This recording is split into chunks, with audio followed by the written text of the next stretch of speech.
Hi everybody, I'm Patrick, that's Brian, and this is legendary game designer and publisher Robert Burke from, what was the name of your company? I don't remember. Games. Robert Burke Games. We're at Cloak and Blaster. We just got done playing Wrathborne Champions. Join us for Wrathborne Champions.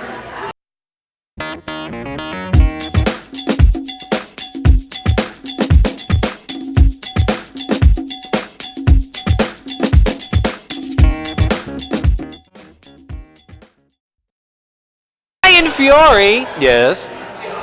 tell us about Wrathborne Champions. Sure. Wrathborne Champions is a 2 to 6 player fantasy themed, not a deck builder, but a deck diminisher, in which each of the players is assuming the role of your classic fantasy archetype character. And in that, there's randomizer cards, and that's going to assign the class, whether it's like the Berserker or the Ranger or like the Warrior or the Wizard or the Monkey. Yeah. And then you're also going, and that's going to give you 10 different cards that's going to go into your player deck. And then you're also going to then choose your type of weapon class, and you can kind of draft those. And that's also going to give you 10 additional weapons. There's also some other fabled weapons and fabled like character class actions that when you level up, you'll get to add those in. And that's kind of like a little bit of a deck builder element that goes in there. Tiny smidge. Yeah. A couple of them.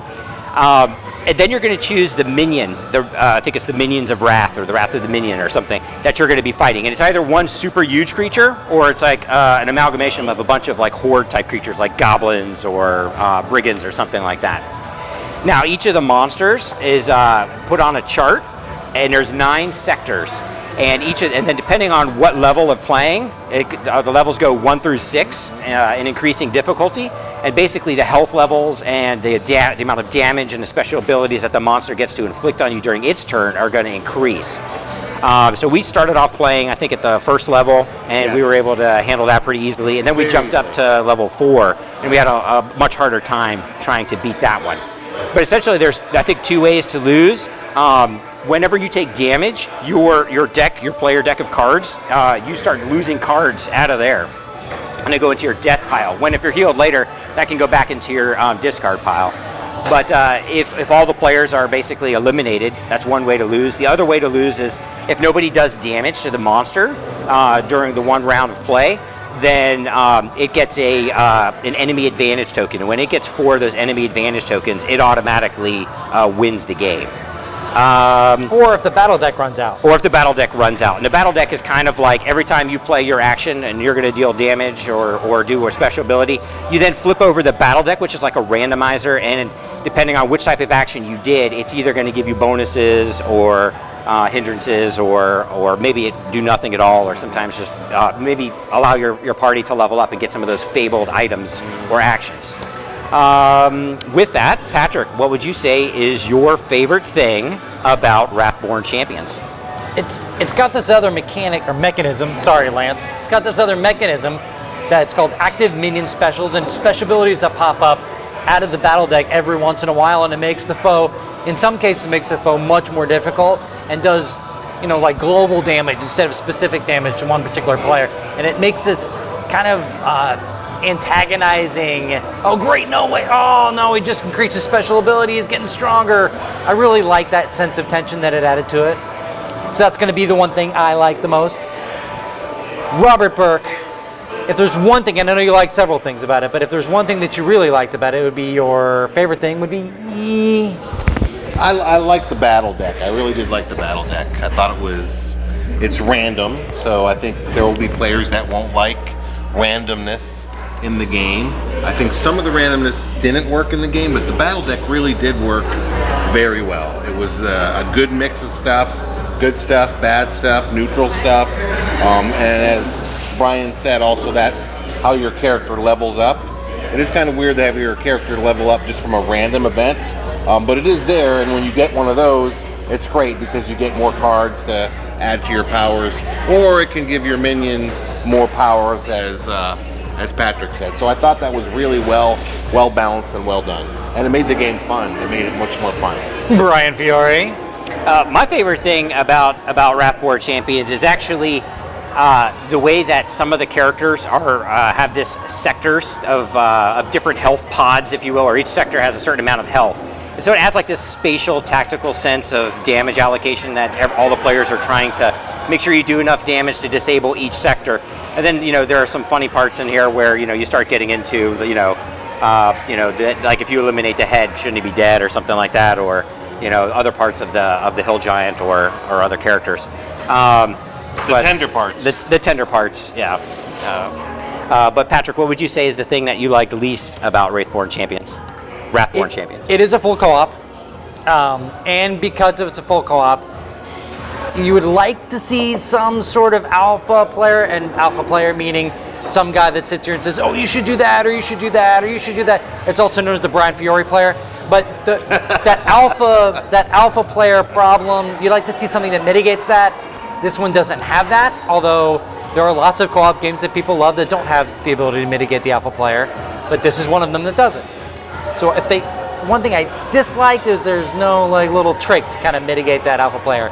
And Robert, if there was one thing that you had to pick that you like the least? Well, Brian talked about the spatial element on the creatures, which I also thought was very cool. So you've got different weapons that can hit different sectors, right? And I love that idea as well, but I don't think it really works here. I always felt like I had no control over the weapons that came into my hand or where they were going to hit. If it were where I needed to do damage or not, it only depended on what cards I drew to my hand.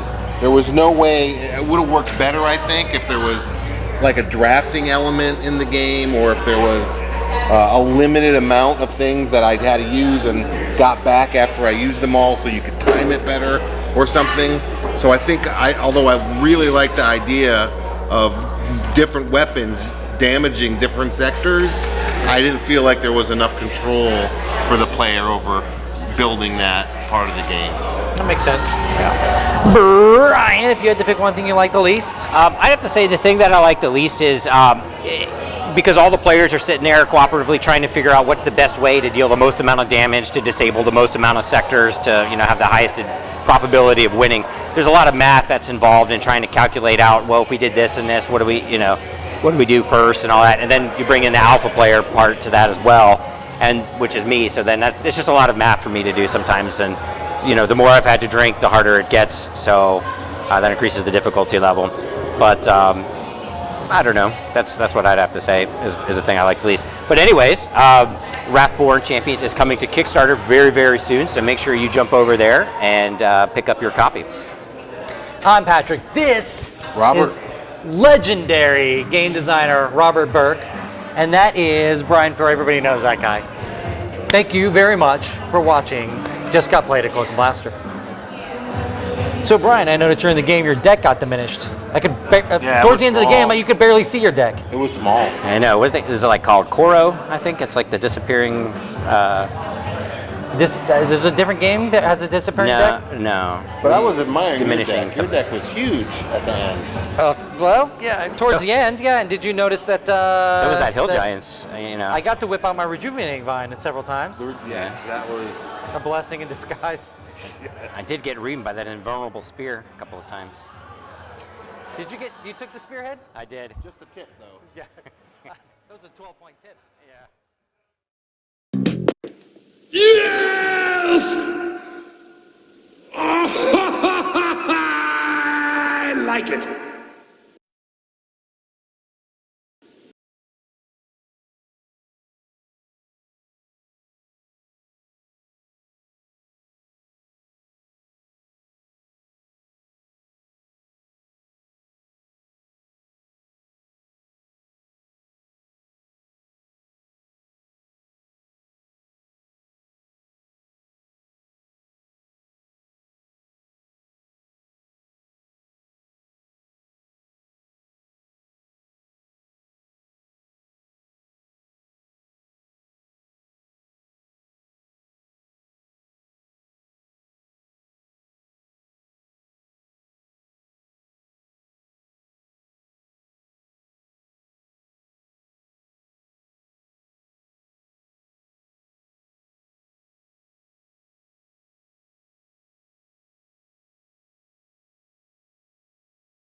Mountains of